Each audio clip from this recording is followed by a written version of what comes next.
It is not for any prophet to do kulul, and whoever deceives his companion as regards the booty, he shall bring forth on the day of resurrection that which he took. Then every person shall be paid in full what he has earned, and they shall not be dealt with unjustly. أَفَمَنِ اتَّبَعَ رِضْوَانَ اللَّهِ كَمَنْ بَاءَ بِسَخَطٍ مِنَ اللَّهِ وَمَأْوَاهُ جَهَنَّمُ وَبِئْسَ الْمَصِيرُ. It is then who follows the good pleasure of Allah, like the one who draws on himself with anger of Allah. His abode is hell, and worse indeed that destination. Hum darajatul indallahi wallahu basir bima ya'malun. They are in varying grades with Allah, and Allah is all seer of what they do. So that is what is important in our life, that our mission of our life is the pleasure of Allah, the happiness of Allah, and not the anger of Allah. Because if we are in this world with the anger of Allah, then surely our destination is hellfire. But if we are in this world, in this life, with the happiness of Allah, the pleasure of our Lord, then we are going to be successful in going in the paradise in our next life. Paradise is next life, the same way we were in the wombs of the mother, and we never think of this world which we are in now. Right now we are in the womb of this world, and we never think of the next life. We have a next life, kabilang buhay, which is forever, walang hanggang, no limit. Even for billions of years, our next life will not finish. Now, if you do good and you follow the commandments of Allah, then you deserve to go to paradise. And if you do evil and you disobey Allah and you do what Allah forbidden, then you deserve to go to hellfire. Because it is simple things. Allah said, be my slave, that is a straight way. And Allah said, La ta'abudu shaitan, do not obey shaitan, do not worship shaitan. So if you worship shaitan, you make him as your Lord and your God, and you always obey him, whatever he commands you to do evil, then he is going to hellfire and you are going with him in the hellfire. And even on the day of judgment, the people will blame to shaitan, to devil, Satanas, that this because of you we are here in the hellfire. And the shaitan will say, no, I did not force you, I only give you the idea, the bad ideas, and you follow those bad ideas.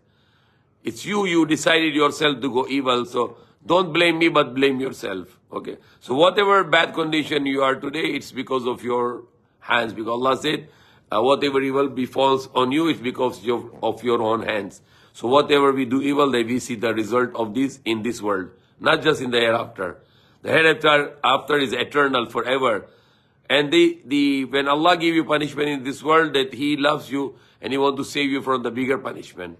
So He is giving you this warning here in this world for your evil. So He wants you to stop the evil and go to the way of Allah. So next life you will go to paradise and not in the hellfire. So whenever we get the troubles, these troubles comes to us because of our own handiworks. Because if we do evil, then we get these punishments here in this world.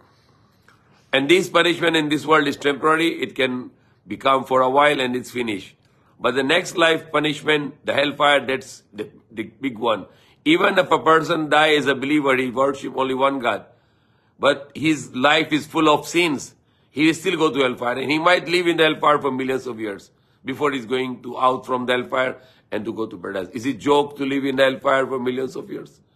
Or billions of years? We don't know. Of course not. We don't want to go in the hellfire even for 1 second. So why not we just do the hardship this life? This life, Allah, I want to follow your commandments because I don't like to go to hellfire. I don't like to have your punishment. Rather, I want your pleasure, your happiness, and your mercy on me, your love to me, and then bring us to the paradise in our next life. And that's easy for us now. Just follow the commandments of Allah. Whatever Allah commands, do it. And whatever Allah forbids, don't do it.